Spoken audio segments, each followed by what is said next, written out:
Amém? Lucas 7:11 diz assim: em dia subsequente, dirigia-se Jesus a uma cidade chamada Naim, e iam com ele os seus discípulos e numerosa multidão. Como se aproximasse da porta da cidade, eis que saía ao enterro do filho único de uma viúva, e grande multidão da cidade ia com ela. Vendo-a, o Senhor se compadeceu dela e lhe disse: não chores. Chegando-se, tocou o esquife e, parando os que o conduziam, disse: jovem, eu te mando, levanta-te. Sentou-se o que estivera morto e passou a falar, e Jesus o restituiu à sua mãe. Repita comigo: e Jesus o restituiu à sua mãe. Amém? Pode se assentar. Peça o Espírito Santo para falar o seu coração nessa noite. Grandioso Deus e eterno Pai, ó Deus, nos abençoe e fale conosco através da Tua palavra, Deus, porque só o Senhor tem palavras de vida eterna, em nome de Jesus. E você diz amém.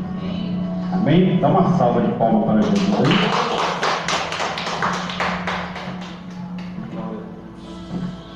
Amém?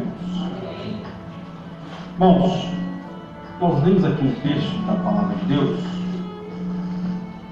que vem tratar ao meu, ao seu, ao nosso coração que o nosso Deus é um Deus que restitui. Ele é um Deus que o quê? Restitui. E o que é restituir? Restituir é trazer de volta aquilo que é nosso. Então, a palavra restituir tem a ver com o que trazer de volta, né? Existe no nosso país todo ano a chamada restituição do imposto de renda, onde ali são feitos cálculos e pessoas têm direito, né, a uma certa quantia de dinheiro, porque foi feita uma restituição. E a Bíblia nos mostra aqui que houve uma restituição da parte de Jesus a uma mulher que tinha o seu filho, e a Bíblia diz que ela era viúva e ela estava indo literalmente enterrar o seu sonho, literalmente enterrar a continuidade da sua descendência, porque a Bíblia diz que aquela mulher era viúva, ou seja, o marido dela havia morrido, e a Bíblia diz que ela estava indo enterrar o seu único filho. A Bíblia não relata a idade daquela mulher, mas a Bíblia diz que ela só tinha aquele filho e ainda era viúva. Ou seja, se ela não tinha mais filho, não haveria como a família daquela mulher, a história da família dela continuar. E para o povo judeu, né, a genealogia, a linhagem, né, isso era de suma importância, tanto que na Bíblia você vai ver diversas, né, linhagens, aonde a Bíblia começa a relatar alguns nomes, né, aqueles nomes até meio estranhos para nós que somos aqui do Brasil, mas a Bíblia vai dizer que fulano gerou Beltrano, que Beltrano gerou Beltrano, que gerou Beltrano, ou seja, a linhagem. E é por isso que Jesus, né, é conhecido como a raiz de Davi, porque ele veio da linhagem, da genealogia da linhagem de Davi. Por isso que ele é chamado leão da tribo de Judá, porque veio da linhagem de Judá, veio da descendência de Judá. E a Bíblia então mostra que esta mulher, então, ela está indo enterrar a história da sua família, a continuidade da história da sua família. Porque não tendo mais filhos, ela não teria o prazer de um dia ver o seu filho se formar, de um dia carregar os seus netos nas mãos. Ou seja, a história daquela mulher estava fadada. Aquela mulher, ela estava, enfim, fadada a não ter uma história. Ela ia morrer e não ia ter mais história para contar. A única história que ela ia contar é que um dia ela teve um filho e um esposo e eles morreram. Acabaria aí ali a história familiar daquela mulher. Mas a Bíblia diz que ela teve um encontro. Ela teve o quê? Um encontro. Com quem? Com Jesus. Diga, o encontro com Jesus. Diga, o encontro com Jesus muda toda a história. O encontro com Jesus fez com que a história daquela mulher fosse mudada, fosse com que a história daquela mulher fosse novamente contada. Ou seja, uma nova história estaria sendo escrita na vida daquela mulher a partir do momento que ela teve um encontro com Jesus. Porque quando nós temos um verdadeiro, não estou dizendo uma visita, não, um encontro, quando nós temos um verdadeiro encontro com Jesus, tudo muda. Não existe uma pessoa que teve um encontro com Jesus, um verdadeiro encontro com o Senhor, que não teve uma mudança na sua história.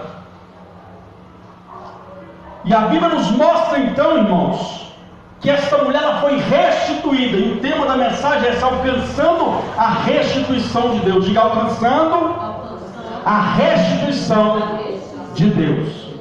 É aquilo que eu disse, quando é feito a restituição do imposto de renda, é feito ali alguns cálculos, é feito ali algumas análises, é feito ali, enfim, uma espécie de um histórico que é puxado.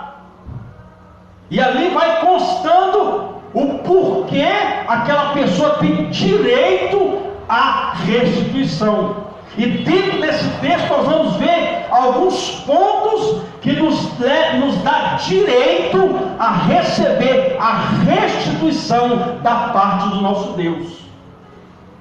O primeiro item aqui que nos dá legalidade para receber a restituição de Deus é essa. A Bíblia diz que Jesus estava fazendo a obra de Deus. Mas a Bíblia diz então que quando Jesus termina de realizar a obra em um determinado local, a Bíblia, o texto aqui que nós começamos a ler não fala onde ele estava, mas se lemos alguns textos atrás, vamos entender que Jesus estava ali nas regiões de Cafarnaum, ou seja, estava ali, e esta cidade de Naim era próximo aonde Jesus estava, e a Bíblia diz que Jesus foi até essa cidade, mas a Bíblia diz que ia com ele os seus discípulos e uma grande multidão. Ou seja, o primeiro ponto para alcançarmos a restituição de Deus é essa. Só andando com Jesus é que nós poderemos alcançar o milagre da restituição. Então tem que andar com Ele. Se não estiver com Ele, não espere a restituição.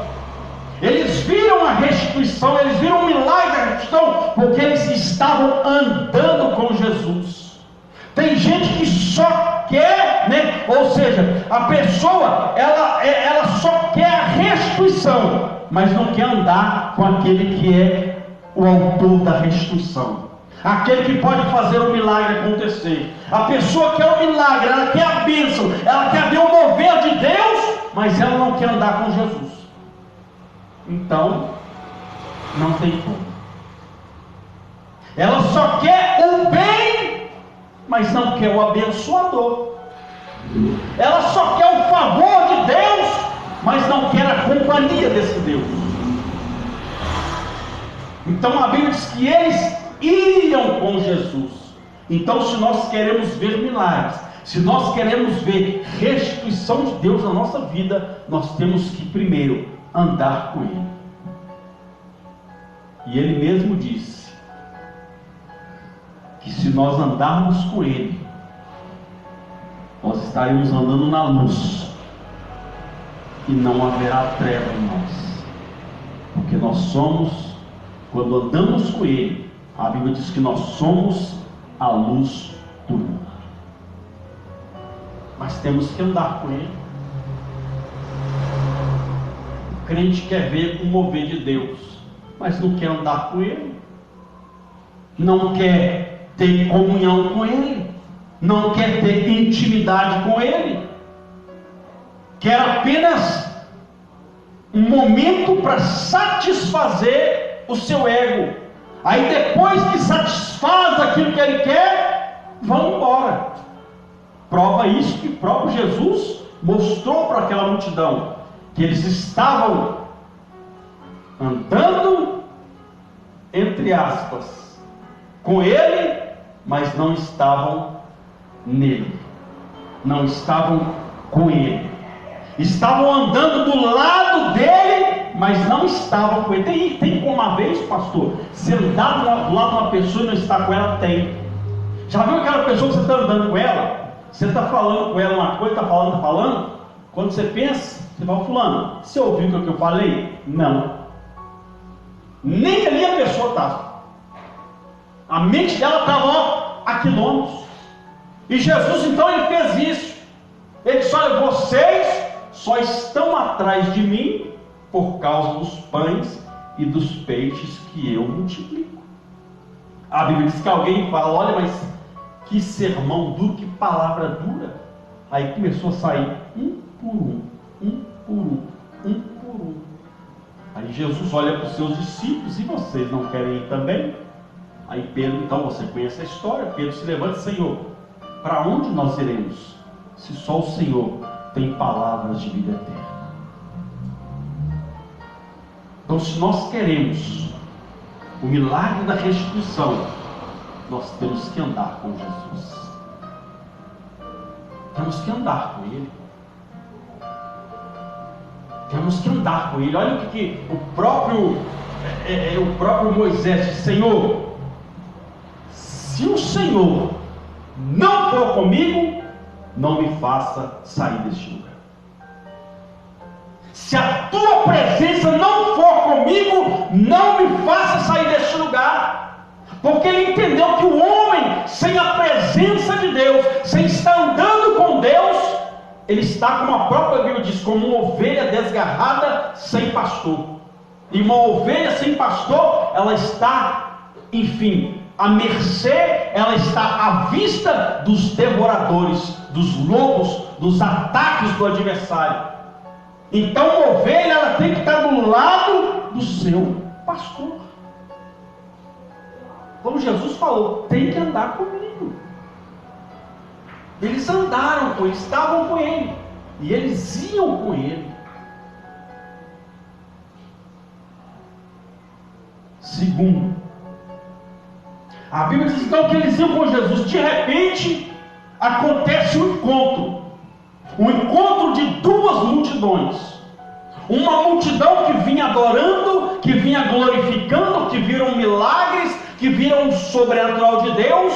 Mas em contrapartida, quando entraram no portão da cidade de Naim, porque naquela época as cidades eram muradas, as cidades. Então, quando chegou no portão da entrada da cidade, houve o encontro das duas multidões. De fora estava vindo uma multidão de pessoas que estavam adorando, glorificando e exaltando o nome do Senhor. Mas do lado de dentro, que estava saindo para fora, estava a multidão de dor, de pranto, de choro, de lamento. Mas é aquilo que eu disse: quando há um encontro com Jesus, tudo muda. quando há um encontro com Jesus, não tem lugar para tristeza, não tem lugar para angústia, não tem lugar para depressão, não tem lugar para o adversário, só tem lugar para a glória de Deus se manifestar. E foi isso que aconteceu.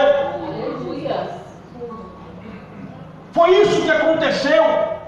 A Bíblia diz então que quando Jesus se aproxima, quando aquelas multidões se encontram na porta da entrada, a Bíblia diz então que Jesus olha e observa aquela mulher.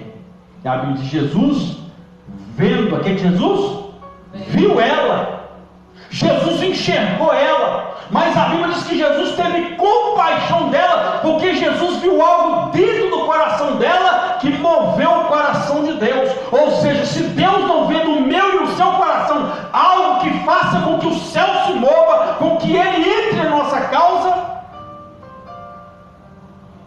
Jesus viu aquela mulher, mas tinha muita gente ali, mas Jesus focou naquela mulher. Porque naquela época, meu irmão, pasme-se, naquela época existia pessoas que eram pagas só para chorar no enterro, só para prantear, não para chorar, para prantear. Mas a Bíblia diz que havia uma multidão que ia. Ou seja, ainda que houvesse alguém que estava ali sendo pago, ali haviam pessoas também que eram queridas, que aquela mulher era querida, que a família daquela mulher era querida. Então era uma multidão em pranto, era uma multidão que estava ali, alguns, claro, verdadeiramente chorando com aquela mulher, chorando a dor dela. Mas a Bíblia diz que quando eles se encontraram com Jesus, a história mudou, porque a Bíblia diz que Jesus olhou para aquela mulher. Ou seja, nós temos que entender que o Senhor vê a nossa situação e que ficar chorando não vai resolver nada. Porque a primeira palavra que Jesus liberou para nós, mulher, Jesus olhou para ela e disse: mulher, não chores. Mas não chorar por quê, Senhor? Porque aquele que a alegria deste mundo apareceu, aquele que a alegria da minha e da sua vida, meu irmão, a verdadeira alegria chegou. Jesus liberou uma palavra para que a mulher: não chores. Porque Jesus disse: olha, eu vos disse essas palavras para que a vossa alegria seja completa. Ou seja, se Jesus disse que as palavras que Ele nos diz para que a nossa alegria seja completa, isso é sinal que existem palavras que vêm apenas para massagear o nosso ego por algum momento, mas a palavra de Jesus é uma palavra viva, uma palavra que cura, uma palavra que restaura, uma palavra que levanta o caído e coloca ele de pé e garante a vitória, porque vem da boca do Salvador. Mas nós temos que entender que Ele nos vê. Então não precisa a gente ficar chorando. Tem gente que chora demais. Tem gente que só sabe chorar. Tem gente que só sabe resmungar pela situação. Tem hora, meu irmão, que nós temos que, como diz por aí, sacudir a poeira e dar a volta por cima. Não é o final. Quando nós nos deparamos com Jesus, o único que pode colocar um ponto final na história é Ele. Mas quando Ele entra na minha e na sua vida, a história não termina, a história continua. Não existe, né? Se você vê nesses contos que a gente até quando criança, quando mais jovem, lemos lá, as historinhas terminavam dizendo: e eles foram felizes para sempre. E essa realidade acontece com Jesus, porque vai chegar um dia que a Bíblia diz que Ele vai enxugar dos nossos olhos toda lágrima. Glória a Deus. Não haverá dor, não haverá tristeza, não haverá angústia, não haverá depressão. É a glória de Deus que vai resplandecer na minha e na sua vida. Oh, Deus maravilhoso. Mas a Bíblia diz claramente que aquela mulher olhou para a mulher: mulher, não chores. É por isso que a Bíblia diz que a pregação do Evangelho para o mundo é loucura, mas para nós é o poder de Deus. Jesus, no meio daquela situação, a mulher viúva vai enterrar seu único filho, e Jesus fala com ela: mulher, não chores. Alguém vai dizer: esse camarada é doido. Está vendo que a mulher está indo enterrar o seu único filho, já enterrou o marido, agora vai enterrar o seu filho, e ele diz para ela: não chores. Muitas das vezes Jesus tem falado com as pessoas, tem falado com nós: não chore, e a gente continua chorando. Se Ele falou: não chores, enxuga as lágrimas, porque o choro já passou a noite, já durou a noite, porque a alegria vem pela manhã, porque o nosso Senhor, a resplandecente estrela da manhã, chegou para enxugar as suas lágrimas e garantir o milagre da restituição na sua vida. Tem alguém que crê nessa palavra? Então entenda que o Senhor vê, porque tem gente que sabe chorar e dizer: o Senhor não enxerga a minha vida, o Senhor não vê a minha situação. Ele vê, meu irmão, Ele vê, mas Ele está esperando uma atitude minha e sua, para que Ele entre com providência. A Bíblia diz que há tempo para tudo. Há tempo de chorar, mas também há tempo de se alegrar. Há tempo de enxugar as lágrimas e dizer: eu não vou prostrar diante dessa situação, eu não vou entregar os pontos, eu vou levantar a cabeça, porque eu sei em quem tenho crido, eu sei que os planos do Senhor ao meu favor, nenhum deles poderão ser frustrados. Glória a Deus, aleluia, Jesus. Aí a Bíblia diz então que,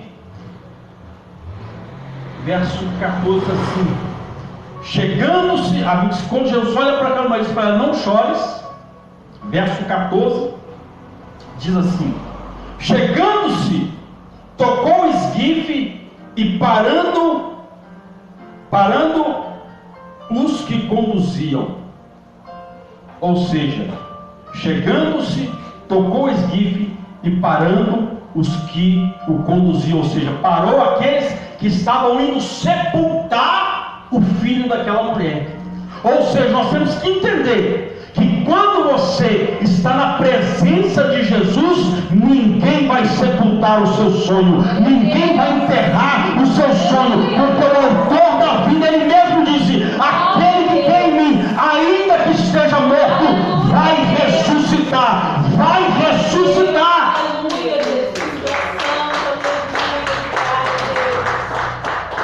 A Bíblia diz que Jesus imediatamente parou o caixão, Ele mesmo tocou, parou aqueles que iam conduzir. Opa, parou! Ele tocou naquele caixão. Por que, pastor? Porque naquela época era considerado, não sei se a tradição judaica ainda é a mesma, mas alguns mantêm a tradição, mas naquela época era considerado imundo quem tocasse em algo morto. Por isso que sobreveio aquela situação sobre Sansão, porque ele tocou naquilo que era morto. Ele era separado de Deus. Então a Bíblia diz que Jesus então não tocou no morto, tocou no caixão e segurou o caixão e parou aqueles que conduziam. Eu imagino no mundo espiritual a morte acompanhando aquele povo, porque ali era um cenário de morte. Imagina aquele monte de pessoas tudo de preto, de luto, não, todo mundo. o terno é azul. Todo mundo levando, aquela multidão, levando aquele caixão. Eu imagino o espírito da morte, pensando, derrubei mais um, derrubei mais um, derrubei mais um, derrubei mais um. Não sabendo eu que aquele que é maior que a morte se aproxima. Oh, aleluia, Deus Santo, aleluia. A Bíblia diz que eles pararam no portão. Quando chegou no portão, eu imagino Jesus dizendo, daqui ninguém passa. Daqui a morte não passa. A morte chegou até aqui porque eu não estava presente. Você consegue entender isso? Enquanto Jesus não está presente, a morte reina. Mas quando Jesus entra, a morte não tem poder. Aleluia, porque a Bíblia diz claramente que Jesus, a morte, venceste. Há um hino que a morte venceste, o véu tu rompeste, e a tumba vazia agora está. Por que o hino e a própria palavra diz isso? A morte não pôde parar o nosso Senhor, porque a Bíblia diz que Jesus, a morte não matou ele, não. A Bíblia diz que ele se entregou. A morte é tão fraquinha que ela nem tocou em Jesus. Foi o próprio Jesus que entregou o seu espírito. Foi o próprio Jesus que se entregou, porque a morte não conseguia tocar nele. Então ele chegou naquele lugar, opa, parou, daqui ninguém passa. A morte não teve outra alternativa senão pegar a malinha dela, se é que ela tem bala, e voltar para os quintos dos infernos, porque o autor da vida, aquele que é o autor da vida, ele tem poder para deter todo o poder da morte, tem poder para ressuscitar, tem poder para curar, tem poder para levantar, tem poder, meu Deus, para mudar histórias. Aleluia. Mas nós temos que acreditar neste poder. A Bíblia diz que Jesus, olha, nós temos que entender que quando a presença de Jesus, onde está a presença dele, ninguém morre. Enquanto Jesus está presente, é proibido morrer. Aleluia. A Bíblia diz claramente que quando os historiadores, que eram poucas, as pessoas que chegavam até o momento da crucificação, tinham uns que morriam no meio do caminho, tinham uns que morriam antes de colocarem nas suas costas, antes de levarem eles para o Calvário, morriam. Mas a Bíblia diz que Jesus estava lá na cruz, e do lado dele tinha 2 ladrões.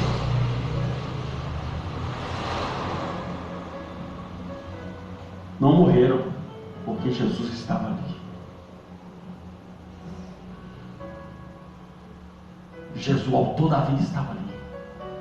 Então, enquanto Jesus está presente, é proibido a morte de trabalhar. Porque ele tem poder e autoridade. Porque a Bíblia diz claramente que quando ele entrega o seu espírito, lá no livro de Efésios, a Bíblia diz que ele desce lá nas regiões baixas, lá no inferno. Lá no inferno, um lugar de dor. O inferno recebe uma luz que nunca outrora recebeu. Jesus, a Bíblia diz que Jesus foi lá, no inferno. E sabe o que ele falou? Com o adversário: me dá a chave da morte. A chave da morte do inferno. A chave da morte do inferno. Então, meu irmão, a morte não tem poder diante do autor da vida. Ele tem a chave que abre e ninguém fecha, que fecha e ninguém abre. Ele tem a chave da morte na sua mão, e a morte é proibida, de executar o seu ofício enquanto Jesus está presente. Quem dá ordem, quem tem o único poder e autoridade de dar a vida e tirar é o próprio Senhor. É por isso que a Bíblia diz que os homicidas não herdarão o reino dos céus. Se não se arrepender, infelizmente vão parar lá no inferno, no lago de fogo. Mas se arrependerem, seja homicídio, seja o que for, se houver um genuíno arrependimento, a glória de Deus se manifesta. Mas a Bíblia diz que Jesus, então, ele parou aqueles que iam sepultar os sonhos daquela mulher. E se nós não vigiarmos por algumas coisas que nós ouvimos, nós estamos dando oportunidade e brecha para que pessoas sepultem os nossos sonhos. Entenda uma coisa: Jesus liberou uma palavra de vitória sobre a sua vida. Independente da situação, ninguém vai sepultar o seu sonho. Aleluia, Deus. Aí a Bíblia diz que Jesus então para e libera uma palavra e disse ele: eu te mando, levanta-te. Ou seja, se nós queremos ver o milagre da ressurreição, nós temos que aprender a profetizar vida sobre os nossos sonhos, sobre aquilo, que os nossos olhos estão vendo. Temos que profetizar, meu irmão, sobre aquilo que está morto. Há um poder na minha e na sua vida. Há um poder na minha e na sua vida. Porque a Bíblia diz que este poder, ele opera em nós. Este poder de Deus, ele opera em nós. Que todas as coisas contribuem para o bem daqueles que amam a Deus. E que nada vai se comparar com a glória de Deus que há de ser revelada a nós. Há uma glória a ser revelada, há um poder a ser revelado, mas nós temos que liberar este poder. Jesus mostrou para eles: ninguém vai sepultar o seu sonho, mas aprenda a profetizar vida aonde há morte. Mediante as situações adversas, mediante as dificuldades, profetiza vida. Diga que você crê na restituição, diga que você crê no milagre de Deus, ainda que os seus olhos não estejam vendo, profetiza que o milagre vai acontecer. Aquela mulher ia sepultar o seu filho. Mas quantas pessoas que nós conhecemos que não estão mortas fisicamente, mas estão mortas espiritualmente, que Deus está olhando para mim e para você e dizendo: quando é que você vai profetizar vida sobre esses ossos secos? Quando é que você vai profetizar? Porque até agora eu só vi você reclamar do problema, da situação, da pessoa que não quer nada com Deus. Mas cadê a profecia? A Bíblia diz que Deus nos chamou por profetas dessa nação. para profetizar vida. Ao invés de nós falar, fulano não tem jeito, nós vamos dizer, fulano tem jeito, porque é um Deus que pode todas as coisas. Deus vai mudar, Deus vai converter, Deus vai trazer de volta, Deus vai operar um milagre. Nós temos é que profetizar. Mesmo quando tudo diz que não, nós temos que profetizar, porque há um poder de Deus sobre a nossa vida. Há um poder de Deus sobre a sua vida. Mas seja profeta, profetiza, que o milagre acontece. Profetiza. Deus falou com o profeta Ezequiel: Ezequiel, porventura, podem esses ossos reviver? Ele olha para Deus: Senhor, tu sabes. Claro que Deus sabe. Deus queria saber se ele acreditava que aqueles ossos poderiam reviver. Aí Deus falou com ele: profetiza sobre os ossos. Profetiza sobre os ossos. Aí ele disse: assim diz a palavra do Senhor, ossos secos reviver. Mas olha o que ele falou: assim diz a palavra do Senhor. O que a palavra de Deus diz para mim e para você? Que tudo é possível àquele que crê. Se você crê e profetizar com fé, o milagre vai acontecer. Se você crê e profetizar com fé, o céu vai se abrir e a glória de Deus vai se manifestar na sua vida. Mas tem que profetizar.